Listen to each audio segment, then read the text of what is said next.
Mi nombre es Norma Guerra Martínez, soy doctora en ciencia, profesora titular e investigadora del Centro de Estudios Deporte y Calidad de Vida de la Facultad de Cultura Física, Universidad de Granma.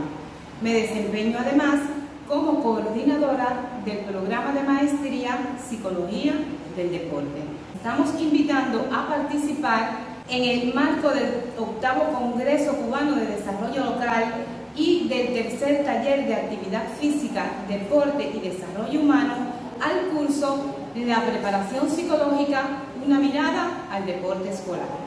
En este curso tendrás la oportunidad de reflexionar en torno a las exigencias que le plantea el proceso de preparación psicológica al entrenador en el contexto del deporte escolar. También sobre la necesidad del perfil psicopedagógico en este grupo etario y las técnicas y métodos de intervención psicopedagógica en este contexto.